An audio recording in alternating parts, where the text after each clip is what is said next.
ಹೀಗೆ ಭಗವಂತನ ಬಂಧಕ ಶಕ್ತಿಯನ್ನು ಭಗವಂತ ತಾನೇ ಹೇಳ್ಕೊಳ್ತಾನೆ. ಮಮ ಮಾಯಾ ದುರತ್ಯಯ ಅಂತ ಸ್ಪಷ್ಟ ಹೇಳ್ತಿದ್ದಾನೆ. ಆದ್ದರಿಂದ ಯಾರೂ ತಮ್ಮ ಸ್ವಂತ ಪ್ರಯತ್ನದಿಂದ ಮೋಕ್ಷ ಸಂಪಾದನೆ ಮಾಡಲಿಕ್ಕೆ ಬರೋದಿಲ್ಲ. ಪ್ರತಿಯೊಂದು ಹೆಜ್ಜೆಯಲ್ಲೂ ಕೂಡ ಭಗವಂತನ ಅನುಗ್ರಹ ಇಲ್ಲದೆ ಹೋದರೆ ನಾವು ಒಂದು ಹೆಜ್ಜೆಯೂ ಮುಂದಕ್ಕೆ ಇಡಲಿಕ್ಕೆ ಸಾಧ್ಯ ಇಲ್ಲ. ನಮ್ಮನ್ನು ಕರ್ಕೊಂಡು ಹೋಗ್ಬೇಕು ಅವನೇ. ಇದನ್ನೆಲ್ಲ ತಿಳ್ಕೊಳ್ಳೋದಿಲ್ಲ ಜನ. ಏನು ಮಾಡ್ತಾರೆ ಅಂದರೆ, ನಮಾಂ ದುಷ್ಕೃತಿನೋ ಮೂಢಾಹ, ಮೂಢರಿದ್ದಾರೆ, ದುಷ್ಕೃತಿಗಳು ಮೂಢರಾಗಿ. ಮೋಹ ಉಳ್ಳವರೇ ಮೂಢರು. ಮೋಹ ಅಂದರೆ ಏನೋ, ಪರಮಾತ್ಮ ಇಲ್ಲ, ಪರಮಾತ್ಮನಿಗೆ ಶರೀರ ಇಲ್ಲ, ನಾವು ಕೇಳ್ಕೊಂಡ್ರೆ ಅವನು ಕೇಳಿಸ್ಕೊಳ್ಳೋದಿಲ್ಲ, ಹೀಗೆಲ್ಲ ಮಾತಾಡ್ತಕ್ಕಂಥವ್ರು ಇದ್ದಾರಲ್ಲ ಮೂಢರು, ದುಷ್ಕೃತಿಗಳು. ಅವರು ಪರಮ ಪಾಪಿಗಳು. ದುಷ್ಕೃತ ಪರಮ ಪಾಪಿಗಳು ಅಂತ ಅರ್ಥ. ಯಾವುದೇ ನಿಮ್ಮ ಬ್ರಹ್ಮಹತ್ಯಾನೂ ಒಂದು ದೊಡ್ಡ ಪಾಪ ಅಲ್ಲ, ಯಾವುದೇ ಒಂದು ಸುರಾಪಾನೂ ದೊಡ್ಡ ಪಾಪ ಅಲ್ಲ. ಹರಿ ವಿಸ್ಮರಣೆ ಇದೆಯಲ್ಲ, ಪರಮಾತ್ಮನ ವಿಸ್ಮರಣೆಯಷ್ಟು ದೊಡ್ಡ ಪಾಪ ಇನ್ಯಾವುದೂ ಅಲ್ಲ. ಅದಕ್ಕೆ ಸಮಾನವಾದ ಪಾಪವೇ ಇಲ್ಲ. ಈ ದಾಸರಾಯರುಗಳು ಅಲ್ಲಲ್ಲಿ ಕೆಲವೆಲ್ಲ ತಮ್ಮ ಒಂದು ನೈಚ್ಛಾನುಸಂಧಾನಕ್ಕೋಸ್ಕರ ಏನೆಲ್ಲ ತಪ್ಪುಗಳು ತಮ್ಮಲ್ಲಿ ಹೇಳ್ಕೊಳ್ತಾರೆ. ನೋಡುವಾಗ ನಮಗೆ ಅಯ್ಯೋ ಇವರು ಹೀಗೆ ಮಾಡಿದ್ರೇನೋ ಅಂತ ನಮಗೆ ಅನಿಸೋದೆ. ನಮಗೆ ಈ ದಾಸರುಗಳು ಹಿಂದಿನ ಇದರಲ್ಲಿ ಹೀಗೆಲ್ಲ ಮಾಡಿದ್ರೇನು ಇಲ್ಲ.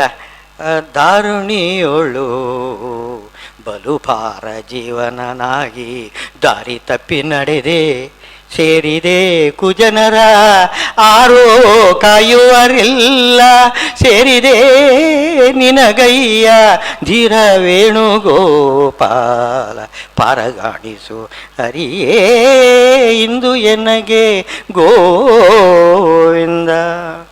ಮೂಢ ತನ್ನದಿ ಬಲು ಹೇಳಿ ಜೀವನಾನಾಗಿ, ಏನು ದೃಢ ಭಕುತಿ ಮಾಡಲಿಲ್ಲ ಹರಿಯೇ, ನೋಡಲಿಲ್ಲವೋ ನಿನ್ನ ಪಾಡಲಿಲ್ಲವೋ ಮಹಿಮೆ. ಈಗ ಇವರೇ ನೋಡಿಲ್ಲ ಅಂದರೆ ಇನ್ಯಾರು ನೋಡ್ಬೇಕು ಹೇಳಿ? ಪರಮಾತ್ಮನನ್ನು ರಾಯರೇ ನೋಡಿಲ್ಲ ಅಂತಂದ್ರೆ ಇನ್ಯಾರು ನೋಡ್ತಾರೆ? ಅವರು ದಾರಿ ತಪ್ಪಿ ನಡೆದರೆ ನಾವು ಯಾರು? ಏನು ಅಭಿಪ್ರಾಯ ಅಂತಂದರೆ, ಒಂದು ಕ್ಷಣ ಭಗವಂತನ ವಿಸ್ಮರಣೆ ಇಷ್ಟೆಲ್ಲ ಪಾಪಗಳಿಗೆ ಸಮಾನ. ಅದನ್ನು ಅವರು ಮನಸ್ಸಲ್ಲಿ ಇಟ್ಟುಕೊಂಡು ನಾನು ನಿನ್ನನ್ನು ಮರೀತೇನೆ ಆಗಾಗೆ. ಮರವು ಸ್ವಾಭಾವಿಕ ದೇವತೆಗಳಿಗೂ ಕೂಡ. ಒಂದು ಕ್ಷಣ ಮರೆತರೆ ಎಷ್ಟಾ ಪಾಪ, ಎಲ್ಲ ಪಾಪ ಅವರಿಗೆ ಬಂದ್ಬಿಡ್ತದಂತೆ. ಇದಕ್ಕಿಂತ ಹೆಚ್ಚಿನ ಪಾಪ ಬರ್ತದೆ. ಈ ಅಭಿಪ್ರಾಯದಿಂದ ದಾಸರಾಯರು ಎಲ್ಲ ಇಡೀ ದಾಸ ಸಾಹಿತ್ಯದಲ್ಲಿ ಆತ್ಮಶೋಧನೆ ಅಂತ ಹೇಳ್ಕೊಳ್ತಾರೆ. ನಿಜವಾಗಿ ಆತ್ಮಶೋಧನೆ ಅಲ್ಲ, ಅದು ತಪ್ಪದು. ಈ ಅಭಿಪ್ರಾಯದಿಂದ ಪರಮಾತ್ಮನನ್ನು ಒಂದು ಕ್ಷಣ ಮರೆಯಲಾರೆ ಅಂತಕ್ಕಂತಹ ಒಂದುಂಟಲ್ಲ ದಾರ್ಢ್ಯ, ಅದರ ಒಂದು ಅಭಿವ್ಯಕ್ತಿ ಅಷ್ಟೇ ಇದು. ಅವ್ರು ಹೀಗೆ ತಪ್ಪು ಮಾಡಿದ್ದಾರೆ ಅಂತಲ್ಲ. ಜಗನ್ನಾಥದಾಸರು, ವಿಜಯದಾಸರು ಎಲ್ಲ ಎಂಥೆಲ್ಲ ಮಾತುಗಳು ಹೇಳಿದ್ದಾರೆ. ನಮಗೆ ಕಿವಿ ಮುಚ್ಕೊಳ್ಬೇಕಾಗ್ತದೆ, ಅಂಥ ಮಾತು ಹೇಳ್ತಾರೆ. ಅಷ್ಟೆಲ್ಲ ಮಾಡಿದ್ದಾರೆ ಅಂತ ಅರ್ಥವೇ? ಜನ್ಮಾರಭ್ಯ ಅವರು ಸದ್ವೈಷ್ಣವ ಕುಲದಲ್ಲಿ ಹುಟ್ಟಿರತಕ್ಕಂಥವರು, ಒಳ್ಳೆ ಶಾಸ್ತ್ರ ಅಭ್ಯಾಸ ಮಾಡಿರ್ತಕ್ಕಂಥವರು, ತಪಸ್ವಿಗಳು. ಏನು ಅಭಿಪ್ರಾಯ ಅಂತಂದರೆ, ಎಲ್ಲಾದರೂ ಒಂದು ಸಲ ಭಗವಂತನ ನಾನು ಮರೆತೆ ಅಂತಂದರೆ ಎಲ್ಲ ಪಾಪ ಬಂದುಬಿಡ್ತದೆ. ಆ ಅಭಿಪ್ರಾಯದಿಂದ ಹೇಳ್ಕೊಳ್ತಾರೆ. ಆದ್ದರಿಂದ ಇಲ್ಲಿ ನಿಜವಾಗಿಯೂ ಕೂಡ ಭಗವಂತನನ್ನು ಮರೀತಕ್ಕಂಥವರು ಮರೆಯುವುದು ಮಾತ್ರವಲ್ಲ, ಅವನನ್ನು ನಿರಾಕರಣೆ ಮಾಡೋದು.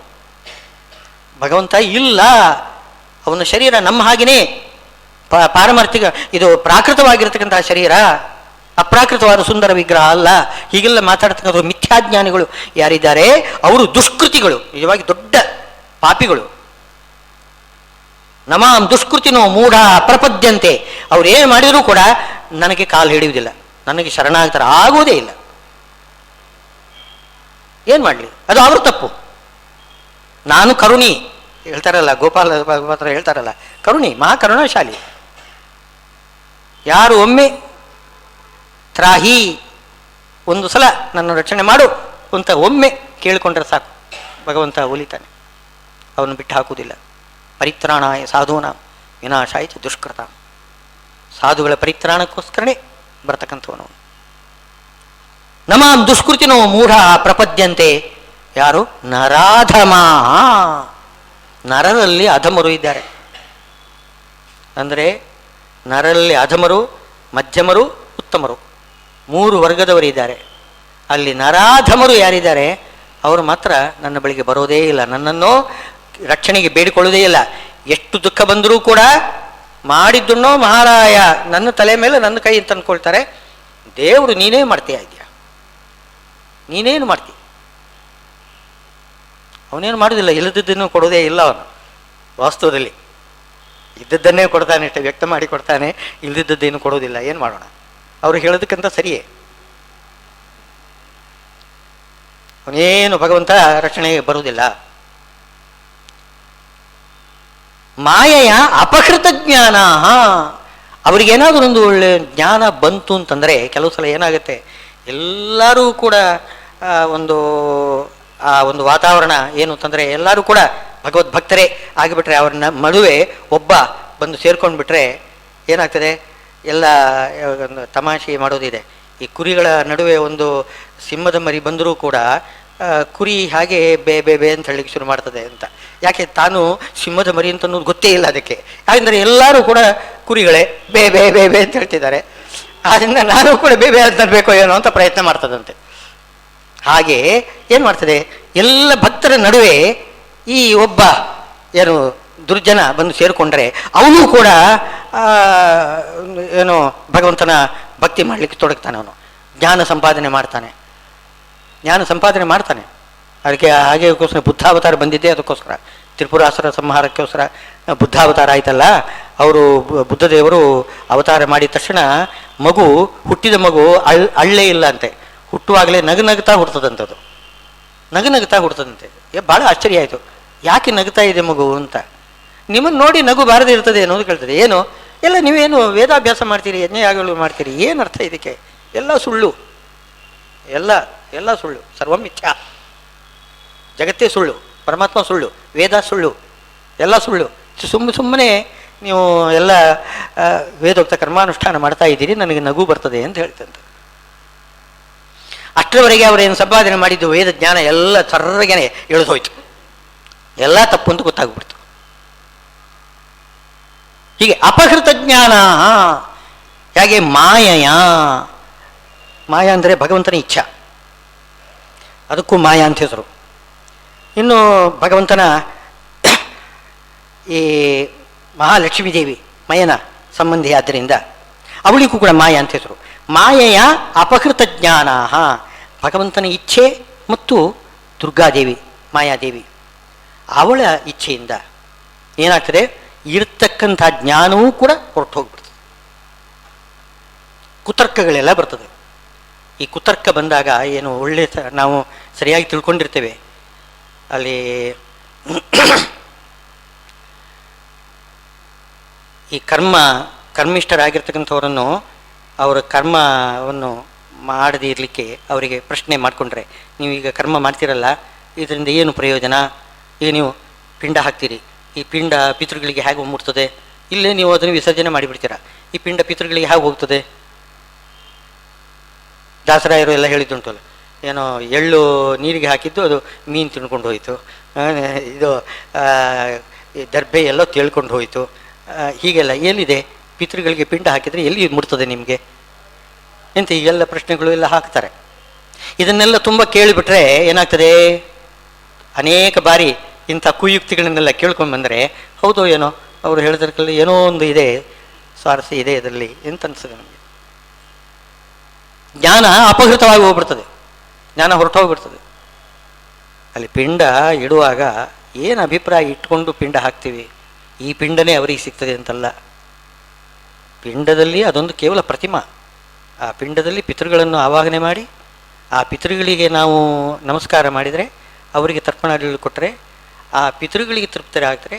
ಆ ಪಿತೃಗಳು ನಮ್ಮ ಪಿತೃಗಳಿಗೆ, ಪಿತೃದೇವತೆಗಳಿಗೆ ತೃಪ್ತರಾದರೆ ನಮ್ಮ ಪಿತೃಗಳಿಗೆ ಸುಖ ಕೊಡ್ತಾರೆ. ಈ ಒಂದು ಅಭಿಪ್ರಾಯದಿಂದ ತಾನೇ ನಾವು ಮಾಡ್ತಕ್ಕಂಥದ್ದು ಪಿಂಡ ಪ್ರದಾನ ಇತ್ಯಾದಿಗಳೆಲ್ಲ. ನೇರವಾಗಿ ಇದಲ್ಲ. ಈಗ ಈ ಲೆಟರ್ ಬಾಕ್ಸ್ನಲ್ಲಿ ನಾವು ಇದು ಹಾಕ್ತೇವೆ, ಲೆಟರ್ ಹಾಕಿದ ಹಾಗೆ ಹಾಗಲ್ಲ, ಹೋಗೋದಲ್ಲ ಅದು, ಹಾಗೆ ಹೋಗುವುದಿಲ್ಲ. ನಮ್ಮ ಲೆಟ್ರ್ ನೇರವಾಗಿ ಅಲ್ಲಿಗೆ ಹೋಗುವುದಿಲ್ಲ. ಇದನ್ನೆಲ್ಲ ಸರಿಯಾಗಿ ತಿಳ್ಕೊಳ್ಳೋದಿಲ್ಲ. ಮೇಲಿನ ಮೇಲೆ ಇವರು ಮಾಡ್ತಕ್ಕಂಥ ಎಲ್ಲ ಕುಚೋದ್ಯಗಳು ಎಲ್ಲ ತಪ್ಪಾಗಿರ್ತದೆ ಅಂತ ತಿಳ್ಕೊಂಡಿರ್ತಾರೆ. ಜ್ಞಾನ ಅಪಹೃತವಾಗಿ ಬಿಡ್ತದೆ. ಮಾಯೆಯ ಅಪಹೃತ ಜ್ಞಾನ ಆಸುರಂ ಭಾವಮಾಶ್ರಿತಾ, ಅವರ ಆಸುರ ಭಾವ ಆಶ್ರಯಿಸಿ ಬಿಡ್ತಾರೆ. ನಿಜವಾದ ಆಸುರ ಭಾವ ಇದೆ ಅವರಲ್ಲಿ, ಅಂದರೆ ನಿಜವಾಗಿಯೂ ಅವರು ಅಸುರರು. ನರಾಧಮರು ಇದ್ದಾರಲ್ಲ, ನರಾಧಮರು ಅಸುರರೇ. ಅಂದರೆ ನರೋತ್ತಮರಿದ್ದಾರಲ್ಲ, ಅವರು ದೇವತೆಗಳಲ್ಲಿ ಸೇರಿಬಿಡ್ತಾರೆ. ದೇವ, ಮಾನವ, ದಾನವ ಅಂತ 3 ವಿಭಾಗ ಮಾಡಬೇಕು. ದೇವತೆಗಳು ಅಂದರೆ ಮೋಕ್ಷಯೋಗ್ಯರೆಲ್ಲ ದೇವತೆಗಳು ಅಂತ. ಅಂದರೆ ಮನುಷ್ಯೋತ್ತಮರು ಅದರಲ್ಲಿ ಬಂದ್ಬಿಟ್ರು. ಮನುಷ್ಯೋತ್ತಮರು, ಚಕ್ರವರ್ತಿಗಳು ಎಲ್ಲ ಸೇರಿಸಿ ದೇವತೆಗಳದ್ದು ಒಂದು ಗುಂಪು. ಆಮೇಲೆ ಮನುಷ್ಯರಲ್ಲಿ ಮಧ್ಯಮರು ಯಾರಿದ್ದಾರೆ ಅವರನ್ನು ಮಾತ್ರ ಮಾನವ ಅಂತ ಕರೆಯುವುದು. ಆಮೇಲೆ ಮನುಷ್ಯರಲ್ಲಿ ಅಧಮರು ಯಾರಿದ್ದಾರೆ ಅವ್ರನ್ನು ದೈತ್ಯಗಳ ಗುಂಪಿಗೆ ಸೇರಿಸಿಬಿಟ್ಟು ಅಸುರರು ಅಂತ ಹೇಳೋದು. ದಾನವರು ಅಂತ ಹೇಳೋದು. ದೇವ, ಮಾನವ, ದಾನವ ಅಂತ ಅದೊಂದು ವಿಭಾಗ. ಆ ರೀತಿ ವಿಭಾಗ ಮಾಡಿದಾಗ ಅವರು ಅಸುರರೇ. ಆಸುರಂ ಭಾವಂ, ಈ ಅಸುರ ಸ್ವಭಾವದಲ್ಲಿ ಇರತಕ್ಕಂಥ ಒಂದು ಅಸುರ ಸ್ವಭಾವ ಏನಿದೆ ಅದನ್ನು ಅವರು ಆಶ್ರಯಿಸ್ತಾರೆ. ಅಂದರೆ ಅರ್ಥ ವ್ಯಕ್ತ ಮಾಡಿಕೊಳ್ತಾರೆ. ಅಸುರ ಸ್ವಭಾವ ಏನು? ಸುರರಿಗೆ ವಿರೋಧಿಯಾಗಿರೋದು. ಸುರ ಅಂದರೆ ಏನು? ದೇವದೇವನಾಗಿರ್ತಕ್ಕಂಥ ಪರಮಾತ್ಮ, ಅವನ ಭಕ್ತರಾಗಿರ್ತಕ್ಕಂಥ ದೇವತೆಗಳು, ಅವರೆಲ್ಲರಿಗೂ ಕೂಡ ವಿರೋಧಿಗಳಾಗಿ ಇರೋದು ಅಸುರ. ಅಸುರ ವಿರೋಧಿ. ಅಲ್ಲಿ ಎಂಬುದಕ್ಕೆ ಬೇರೆ ಅಂತಲೂ ಅರ್ಥ ಇದೆ, ವಿರೋಧಿ ಅಂತಲೂ ಅರ್ಥ ಇದೆ. ವಿರೋಧಿಗಳು ಅಂತಲೂ ಅರ್ಥ. ಇಲ್ಲಿ ವಿರೋಧಿ ಅಂತ ಇಟ್ಕೋಬೇಕು. ಸುರರಿಗೆ ವಿರೋಧಿಯಾಗಿರ್ತಕ್ಕಂಥ ಸ್ವಭಾವ, ಅಸುರ ಸ್ವಭಾವ ಅವರಲ್ಲಿ ತುಂಬಿಕೊಂಡು ಬಿಡ್ತದೆ. ಹೀಗಾಗಿ ಅವರು ಏನು ಮಾಡ್ತಾರೆ? ನಮಾಂ ದುಷ್ಕೃತಿನೋ ಮೂಢಾ ಪ್ರಪದ್ಯಂತೆ ನರಾಧಮಾಃ ಮಾಯೆಯ ಅಪಹೃತ ಜ್ಞಾನ. ಅದು ಏನು, ಅವ್ರ ಜ್ಞಾನ ಇರತಕ್ಕಂಥದ್ದು ಕೂಡ ಹೊರಟೋಗ್ತದೆ. ಅವರು ಪ್ರಶ್ನೆ ಮಾಡ್ತಾರೆ, ಏನು ನೀವು ಏನು ಹೇಳ್ತೀರಿ, ಪರಮಾತ್ಮನಿಗೆ ಶರೀರ ಇಲ್ಲ, ಪಾರ್ಥಿವ ಶರೀರ ಇಲ್ಲ, ಅಪ್ರಾಕೃತವಾದ ಶರೀರ ಇದೆ ಅಂತ ಅವರು ಪ್ರಶ್ನೆ ಮಾಡ್ತಾರೆ. ನಿಮ್ಗೆ ಯಾರು ಹೇಳಿದರು ಅಂತ. ನಿಮ್ಗೆ ಯಾರು ಹೇಳಿದರು? ಯಾರೋ ಒಬ್ಬರು ಕೇಳಿದರು. ಜ್ಞಾನಿಗಳು ಹೇಳಿದ್ದಾರೆ ನಮಗೆ. ಯಾರಿಗೆ? ರಾಯರೇ ಹೇಳಿದ್ದಾರೆ, ಶ್ರೀಮದ್ ಆಚಾರ್ಯರೇ ಹೇಳಿದ್ದಾರೆ. ಸರಿಯಪ್ಪ, ಅವರು ಹೇಳಿದ್ದು ಹೇಗೆ ನಂಬುತ್ತೀರಿ? ಅವರು ಹೇಳಿದ್ದು ಯಾಕೆ ತಪ್ಪಾಗಿರಬಾರ್ದು? ಯಾಕೆ ತಪ್ಪಾಗಿರಬಾರ್ದು? ಹೀಗೆ ಪ್ರಶ್ನೆ ಮಾಡ್ತಾರೆ. ಈಗ ಯಾವುದನ್ನು ನಂಬಬೇಕು, ಯಾವುದನ್ನು ಬಿಡಬೇಕು? ಈ ರೀತಿ ಪ್ರಶ್ನೆ ಮಾಡ್ತಾರೆ. ಮತ್ತೆ ಇದು ಪರಮಾತ್ಮನ ಬಗ್ಗೆ ಅಜ್ಞಾನ, ಮಿಥ್ಯಾಜ್ಞಾನ ಇಂದು ನಿನ್ನೆದಲ್ಲ. ಇದು ಅನಾದಿ ಕಾಲದಿಂದ ಬಂದಿರತಕ್ಕಂಥದ್ದು.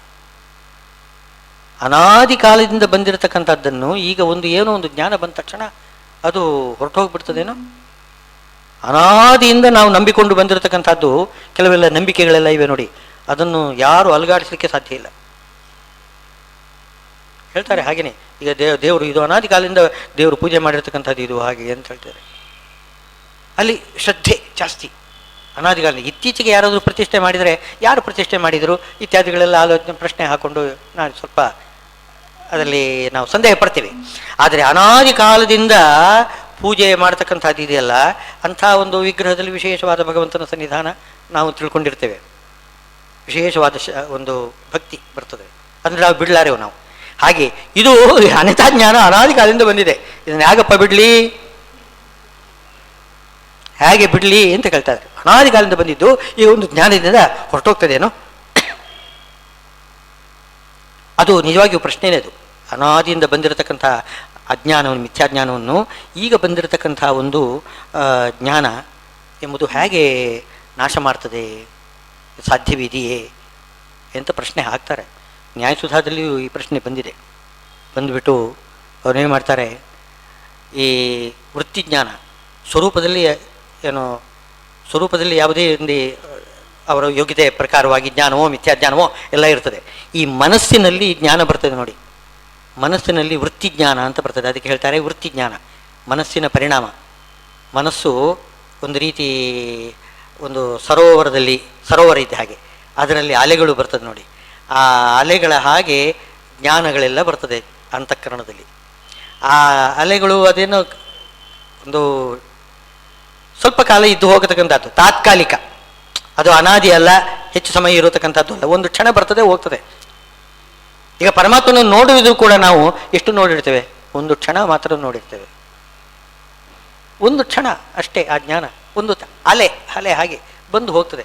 ಈ ಅಲೆಗೆ ಅನಾದಿ ಕಾಲದಿಂದ ಇರತಕ್ಕಂಥ ಮಿಥ್ಯಾಜ್ಞಾನವನ್ನು ಕಳೀತಕ್ಕಂಥ ಸಾಮರ್ಥ್ಯ ಹೇಗೆ ಅಂತ ಪ್ರಶ್ನೆ ಹಾಕ್ಕೊಂಡು ನ್ಯಾಯಸುಧಾದಲ್ಲಿ ಉತ್ತರ ಕೊಟ್ಟಿದ್ದಾರೆ. ಅದೇ ಕಳೀತದೆ ಅಂತ ನಾವು ಹೇಳ್ತಾ ಇಲ್ಲ. ಸ್ವರೂಪ ಜ್ಞಾನ ಇದೆಯಲ್ಲ, ಸ್ವರೂಪ ಜ್ಞಾನ ಮತ್ತು ಇದು ಎರಡು ಒಟ್ಟು ಸೇರಿದಾಗ ಕೇವಲ ಸ್ವರೂಪ ಜ್ಞಾನಕ್ಕೆ ಒಂದು ಬಂಧಕ ಶಕ್ತಿ ಆವರ್ಕವಾಗಿ ಬಿಟ್ಟಿದೆ. ಬಂಧಕ ಶಕ್ತಿಯಿಂದಾಗಿ ಸ್ವರೂಪ ಜ್ಞಾನ ಸುಮ್ಮನೆ ಆಗಿಬಿಟ್ಟಿದೆ. ಅದಕ್ಕೆ ಈ ಬಾಕ್ಯದ ವೃತ್ತಿ ಜ್ಞಾನ ಯಾವಾಗ ಬರ್ತದೆ ಆವಾಗ ಭಗವಂತ ಆ ಬಂಧಕ ಶಕ್ತಿಯನ್ನು ದೂರ ಮಾಡಿಬಿಡ್ತಾನೆ. ಆ ಸ್ವರೂಪ ಜ್ಞಾನ ಏನಿದೆ, ಈ ವೃತ್ತಿ ಜ್ಞಾನ ಎರಡು ಒಟ್ಟು ಸೇರಿ ಆ ಅನಾದಿಯಾಗಿರ್ತಕ್ಕಂಥ ಆ ಏನು ಜ್ಞಾನ ಏನಿದೆ, ಅಜ್ಞಾನ ಮಿಥ್ಯಾಜ್ಞಾನ ಇದೆ, ಅದನ್ನು ಸುಟ್ಟು ಹಾಕಿಬಿಡ್ತದೆ. ಹೀಗೆ ಹೇಳಿದ್ದಾರೆ. ಕಷ್ಟ ಇದೆ ಎಲ್ಲದಕ್ಕೂ ಕೂಡ, ಎಲ್ಲದಕ್ಕೂ ಕೂಡ ಪ್ರಶ್ನೆ ಹಾಕ್ತಾರೆ, ಎಲ್ಲದಕ್ಕೂ ಉತ್ತರ ಕೊಟ್ಟಿದ್ದಾರೆ. ನ್ಯಾಯಸುಧಾ ತೆಗೆದು ನೋಡಿದರೆ ಎಲ್ಲದಕ್ಕೂ ಉತ್ತರ ಇದೆ. ಆದ್ದರಿಂದ ಏನು ಬರ್ತಕ್ಕಂಥ ಒಂದು ಜ್ಞಾನ ತಾತ್ಕಾಲಿಕವಾಗಿದ್ದರೂ ಕೂಡ ಅದು ಅನಾದಿ ಕಾಲದಿಂದ ಬಂದಿರತಕ್ಕಂಥ ಅನ್ಯಥಾ ಜ್ಞಾನವನ್ನು ಕೂಡ ಅದು ದೂರ ಮಾಡ್ತದೆ. ಈ ಒಂದು ವಿಶ್ವಾಸ ಮಾತ್ರ ಬೇಕು. ವಿಶ್ವಾಸ ಇದ್ದರೆ ಮಾತ್ರ ಆ ವಿಶ್ವಾಸಕ್ಕೆ ಭಕ್ತಿಗೆ ಒಲಿದು ಭಗವಂತ ಏನು ಮಾಡ್ತಾನೆ, ಬಂಧಕ ಶಕ್ತಿಯನ್ನು ಸ್ವಲ್ಪ ಸರಿಸ್ತಾನೆ, ಅಪರೋಕ್ಷ ಕೊಡ್ತಾನೆ. ಅಪರೋಕ್ಷ ಕೊಟ್ಟು ಅಜ್ಞಾನವನ್ನು ಪರಿಹಾರ ಮಾಡ್ತಾನೆ. ಆಮೇಲೆ ಅಜ್ಞಾನವನ್ನು ಪರಿಹಾರ ಮಾಡೋದು ಅಂದರೆ ಅದು ಕೂಡ ಏನು, ಅಜ್ಞಾನ ಅಂದರೆ ಯಾವುದು? ಲಿಂಗ ಶರೀರದಕ್ಕಂಥ ಮನಸ್ಸು. ಆ ಮನಸ್ಸಿನಲ್ಲಿ ಅಜ್ಞಾನ ಅನಾದಿ ಕಾಲದಿಂದ ಸಂಸ್ಕಾರ ರೂಪವಾಗಿ ಕೂತಿದೆ. ಅದನ್ನು ಸ್ವರೂಪದಲ್ಲಿ ಅಜ್ಞಾನ ಇರುವುದಿಲ್ಲ. ಲಿಂಗ ಶರೀರದಲ್ಲಿ ಮನಸ್ಸಿದೆ. ನಮ್ಮ ಶರೀರದಲ್ಲಿ ಯಾವ ರೀತಿ ಬಾಕ್ಯ ಮನಸ್ಸಿದೆ, ಹಾಗೆ ಲಿಂಗ ಶರೀರದಲ್ಲಿಯೂ ಸ್ವರೂಪದಲ್ಲಿ ಲಿಂಗ ಶರೀರದಲ್ಲಿ ಒಂದು ಜಡವಾಗಿರತಕ್ಕಂಥ ಮನಸ್ಸಿದೆ. ಆ ಮನಸ್ಸಿನಲ್ಲಿ ಒಂದು ಅಜ್ಞಾನ ಬರ್ತದೆ. ಅದು ಅನಾದಿ ಕಾಲದಿಂದ ಅಜ್ಞಾನ ಇದೆ ಇಲ್ಲಿ. ಅದೇ ಮನಸ್ಸಿನಲ್ಲಿ ಬರತಕ್ಕಂಥ ಒಂದು ತಾತ್ಕಾಲಿಕವಾದ ಜ್ಞಾನ, ಅದೇ ಮನಸ್ಸಲ್ಲಿರತಕ್ಕಂತಹ ಅಜ್ಞಾನವನ್ನು, ಅನಾದಿ ಕಾಲದ ಅಜ್ಞಾನವನ್ನು ಹೇಗೆ ಕಳೀತದೆ ಅಂತ ಪ್ರಶ್ನೆ ಮಾಡಿದರೆ ಅದಕ್ಕೆ ಸ್ವರೂಪ ಜ್ಞಾನ ಎಂಬುದು ಅದಕ್ಕೆ ಉದ್ಬೋಧಕವಾಗಿದೆ. ಎರಡು ಒಟ್ಟು ಸೇರಿದಾಗ ಆ ಅನಾದಿ ಕಾಲದ ಅಜ್ಞಾನ ಹೊರಟು ಹೋಗ್ತದೆ. ಹೀಗೆ ಹೇಳ್ತಿದ್ದಾರೆ. ಈ ರೀತಿ ಮಾಯೆಯಿಂದ ಜ್ಞಾನ ಹೊರಟು ಹೋಗ್ತದೆ, ತತ್ವಜ್ಞಾನದಿಂದ ಅಜ್ಞಾನ ಹೊರಟೋಗ್ತದೆ. ಸಜ್ಜನರಲ್ಲಿ ತತ್ವಜ್ಞಾನದಿಂದ ಅಜ್ಞಾನ ಹೊರಟು ಹೋದರೆ, ದುರ್ಜನರಲ್ಲಿ ಅಜ್ಞಾನದಿಂದ ತತ್ವಜ್ಞಾನ ಹೊರಟೋಗ್ತದೆ. ಎಷ್ಟು ವ್ಯತ್ಯಾಸ! ಇದನ್ನು ಹೇಳ್ತಾರೆ ಮಾಯೆಯ ಅಪಹೃತ ಜ್ಞಾನ. ಬರತಕ್ಕಂಥ ಜ್ಞಾನವೇ ಹೊರಟೋಯ್ತು, ಇದ್ದು ಏನು ಉಪಯೋಗ ಬಂದಿಲ್ಲ. ಇದನ್ನೇ ಆಮೇಲೆ ಹೇಳ್ಕೊಂಡು ಬರ್ತಾರೆ, ನಾವು ಇಷ್ಟು ಓದಿದ್ದೇವೆ ಏನು ಉಪಯೋಗ ಬಂತು ಅಂತ. ಏನು ಉಪಯೋಗ ಇಲ್ಲ, ಇಷ್ಟು ಓದಿದ್ದು ಎಷ್ಟು ಅದು ಕೊನೆಗೆ. ಹಾಗೆ ಮಾಯೆಯ ಅಪಹೃತ ಜ್ಞಾನ ಆಸುರಂ ಭಾವಂ ಆಶ್ರಿತಾ. ಈ ರೀತಿ ನನ್ನನ್ನು ಶರಣು ಹೊಂದಿದರೆ ಅವರು ಮೋಕ್ಷಕ್ಕೆ ಹೋಗುವುದು ಖಂಡಿತ. ನಾನು ಕರುಣಾಶಾಲಿ. ಆದರೆ ಅವರೇ ಶರಣು ಹೊಂದಿಲ್ಲ ಅಂತಂದರೆ ನಾನೇನು ಮಾಡಲಿ ಅಂತ ಕೇಳ್ತಿದ್ದಾನೆ. ನಾನೇನು ಮಾಡೋ ಹೋಗಿಲ್ಲ. ಅವನು ಕೈ ತಾರಮ್ಮಯ್ಯ ಮಾಡ್ತಾನೆ, ಏನು ಮಾಡೋದಿಲ್ಲ. ನಾವೇ ಹೋಗಿಲ್ಲ ಅಂತಂದರೆ ಭಗವಂತ ಏನು ಮಾಡೋದಿಲ್ಲ. ನಾವು ಸ್ವಲ್ಪ ಹೋದರೆ ಅವನು ಇನ್ನೂ ವೇಗವಾಗಿ ನಮ್ಮ ಕಡೆಗೆ ಬರ್ತಾನೆ. ಸ್ವಲ್ಪ ಒಂದು ಹೆಜ್ಜೆ ಇಟ್ಟರೆ ಸಾಕು, ವೇಗವಾಗಿ ನಮ್ಮ ಕಡೆಗೆ ಓಡಿ ಬರ್ತಾನೆ. ಆದರೆ ಅಷ್ಟು ಮಾಡೋದಿಲ್ಲ ನಾವು. ಹಾಗೆ ಮಾಡಿಲ್ಲ ಅಂತಂದರೆ ಅವರನ್ನು ಭಗವಂತ ಉದ್ಧಾರ ಮಾಡುವುದಿಲ್ಲ, ಅವನು ನರಕಕ್ಕೆ ತಳ್ಳುತ್ತಾನೆ. ಅದನ್ನೇ ಹೇಳಿದರು ದುಷ್ಕೃತಿನಃ. ಇದೇ ದೊಡ್ಡ ಪಾಪ. ನನ್ನನ್ನು ಶರಣು ಹೊಂದದೇ ಇರುವುದೇ ದೊಡ್ಡ ಪಾಪ. ಇನ್ನು ಮೋಹ, ಮಿಥ್ಯಾಜ್ಞಾನವೂ ದೊಡ್ಡ ಪಾಪ. ಆಮೇಲೆ ಆಸುರ ಭಾವ, ಸ್ವಭಾವದಲ್ಲಿ ಇರತಕ್ಕಂಥದ್ದು ಇದೆಯಲ್ಲ, ಆಸುರ ಸ್ವಭಾವವನ್ನು ತೋರಿಸುವುದು ಅದು ದೊಡ್ಡ ಪಾಪ. ಎಲ್ಲ ಪಾಪಗಳಿಂದ, ಅಸುರ ಸ್ವಭಾವದಿಂದ ಅವರು ಹಾಳಾಗ್ತಾರೆ ಹೊರತು ನಾನು ಅವನಲ್ಲಿ ಜೀವರಲ್ಲಿ ಕರುಣೆ ಇಲ್ಲದವನು ಅಂತ ಮಾತ್ರ ತಿಳ್ಕೊಳ್ಳಬಾರದು. ಪರಮಾತ್ಮನ ಅನಂತ ಗುಣಗಳಲ್ಲಿ ನಮಗೆ ಕರುಣೆ ಬಹಳ ಮುಖ್ಯವಾಗಿರ್ತಕ್ಕಂಥ, ಇದು ಮುಖ್ಯವಾಗಿರ್ತಕ್ಕಂಥ ಗುಣ. ಅದಕ್ಕೋಸ್ಕರನೇ ಪ್ರಾರಂಭದಲ್ಲಿ ಹರಿಕಥಾಂಸಾರದಲ್ಲಿ ಕರುಣಾಸಂಧಿಯನ್ನೇ ತಗೊಂಡಿದ್ದಾರೆ. ಪರಮಾತ್ಮನ ಕರುಣೆ ಏನಿದೆ ಅದೇ ದೊಡ್ಡ ಗುಣ. ಅದು ನಮಗೆ, ನಮ್ಮ ದೃಷ್ಟಿಯಿಂದ ಪರಮಾತ್ಮನ ಗುಣಗಳಲ್ಲಿ ತಾರತಮ್ಯ ಖಂಡಿತ ಇಲ್ಲ. ಆದರೆ ನಮಗೆ ಏನು ಅಂತಂದರೆ ಆ ಕರುಣೆ ಅದು ಮೊದಲು ನಮಗೆ ಆಧಾರ. ಭಗವಂತನ ಕರುಣೆಯೇ ನಮಗೆ ಆಧಾರ. ನಮ್ಮ ಭಕ್ತಿ, ಆ ಭಕ್ತಿಗೆ ಅವನ ಕರುಣೆ ಎರಡು ಒಟ್ಟು ಸೇರಿದ್ರೆ ನಾವು ಉದ್ಧಾರ ಆಗ್ತೇವೆ ಅಂತ ಹೇಳ್ತಾ ಶ್ರೀಕೃಷ್ಣ ಈ ದುರ್ಗೆಯ ಬಂಧಕ ಶಕ್ತಿಯ ಬಗ್ಗೆ ಸರಿಯಾಗಿರತಕ್ಕಂಥ ಒಂದು ತಿಳುವಳಿಕೆ ಕೊಟ್ಟಿದ್ದಾನೆ ಅಂತನ್ನುವಲ್ಲಿಗೆ ಇಂದಿನ ಪ್ರವಚನ ಮುಕ್ತಾಯ ಮಾಡ್ತೀನಿ. ಶ್ರೀಕೃಷ್ಣಾರ್ಪಣಮಸ್ತು.